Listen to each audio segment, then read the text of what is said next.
جی السلام علیکم. ہم آج بسم اللہ کرتے ہیں, پڑھتے ہیں. چیپٹر نمبر 1 ہم سٹارٹ کر رہے ہیں کیمسٹری کا فرسٹ ایئر کا بیسک کنسیپٹ کا چیپٹر ہے. میں سمجھتا ہوں کہ یہ just like alphabets of chemistry. مطلب اگر آپ اس چیپٹر کو پڑھتے ہیں تو اس کا مطلب ہے کہ آپ کو کیمسٹری کی ABC کا آئیڈیا ہوگا, کیونکہ آپ بیسک سے سٹارٹ کر رہے ہیں. تو یہ چیپٹر امپورٹنٹ ہے.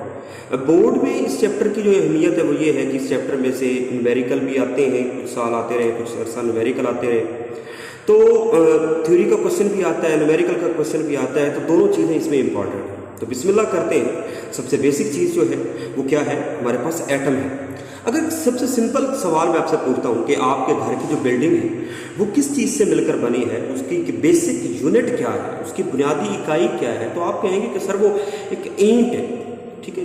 تو اب ہم اسی طریقے سے دیکھتے ہیں کہ یہ جو ہماری پوری کائنات ہے, کیونکہ کیمسٹری جو ہے وہ اللہ تعالیٰ نے ہمارے لیے سب کچھ پیدا کر دیا ہے. نیچر کے اندر ایچ اینڈ ایوری تھنگ ہمارے لیے پیدا کیا ہے. میٹر جو ہے وہ ہمارے لیے ہے. تو اب میٹر کو سمجھنا, اس کی کمپوزیشن کو سمجھنا, اس کی پراپرٹیز کو سمجھنا, اس کی اسٹرکچر کو سمجھنا اور اس کے ریلیشن شپس کو سمجھنا with energy is called chemistry.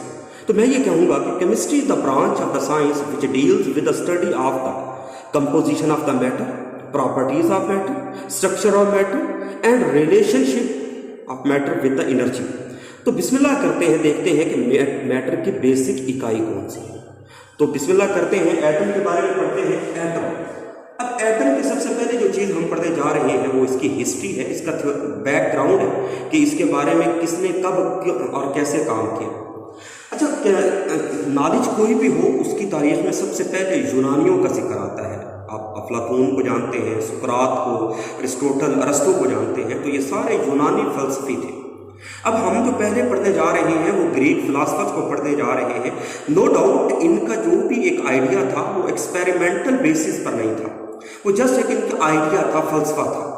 ان کے اکارڈنگ کیا تھا, metre could be divided into smaller units to reach a basic unit which are not further divided.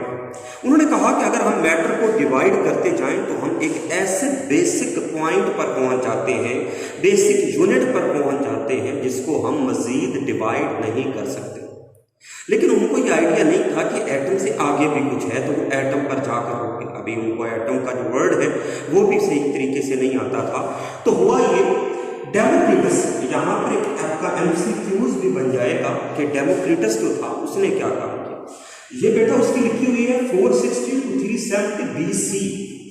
BC کا مطلب ہوتا ہے بیفور کرسچینٹی, قبل از مسیح. قبل از مسیح کا مطلب ہوتا ہے حضرت عیسیٰ علیہ السلام کی آمد سے پہلے. مطلب ڈیموکریٹس اتنا پرانا ہے کہ وہ حضرت عیسیٰ علیہ السلام کی آمد سے پہلے 460 سال پہلے پیدا ہوا اور 370 سال ابھی ان کی آمد میں رہتے تھے کہ وہ اللہ کو پیارا ہو گیا, مطلب فوت ہو گیا. یہ ڈیٹ آف ڈیتھ ہے اس کی.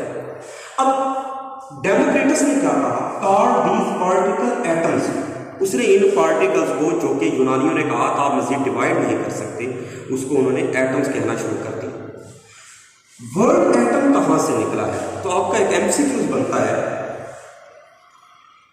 یہ گریک ورڈ تھا, یونانی زبان کا لفظ تھا ایٹموس. ایٹموس جو ہے اس کا مطلب کیا ہوتا ہے, انڈیوائزیبل. انڈیوائزیبل کا مطلب ہوتا ہے ناقابل تقسیم, جو مزید تقسیم نہ ہو سکے. تو یہ تھوڑا سا آپ نے آئیڈیا رکھنا ہے کہ ڈیموکریٹس کا نام ذہن میں رکھنا ہے فار MCQ, اس کی ڈیٹ آف برتھ, اس کی ڈیٹ آف ڈیتھ ذہن میں رکھنی ہے, اور ایٹم کا ورڈ کہاں سے نکلا, ایٹموس سے نکلا, یہ آپ نے ذہن میں رکھنا ہے. وقت گزرتا گیا, حضرت عیسیٰ علیہ السلام بھی آ گئے, 17ویں صدی کا دور چل رہا. کبھی کبھی یہ شارٹ کوسچن پوچھا جاتا ہے کہ what was the work in the 17th century. 17th century کے اندر کیمسٹری ایٹم کے بارے میں کیا کام تھا. تو بسم اللہ کرتے ہیں, پڑھتے ہیں. تو 17th century کے اندر کوانٹیٹیو اسٹڈی ہوئی اسٹارٹ. یاد رکھیے گا, کوانٹیٹیو کا مطلب ہوتا ہے کوانٹٹی سے نکلا ہے, مقدار سے نکلا ہے. میں ایک سمپل سا آپ کو آئیڈیا دوں گا جس کو آپ نے ذہن میں رکھنا ہے, مزید آگے چل کر بھی بات کریں گے. فار ایگزامپل, آپ کے والد صاحب گھر کے لیے کچھ سامان لاتے ہیں اور پھر آپ کے سودا صنف لاتے ہیں, اور آپ کی والدہ آپ کو آواز دیتی ہیں کہ بیٹا دیکھو اس میں کیا کیا ہے, کیا کیا ہے. تو آپ اس میں دیکھتے ہیں کہ اس میں 2 کلو کی ہے,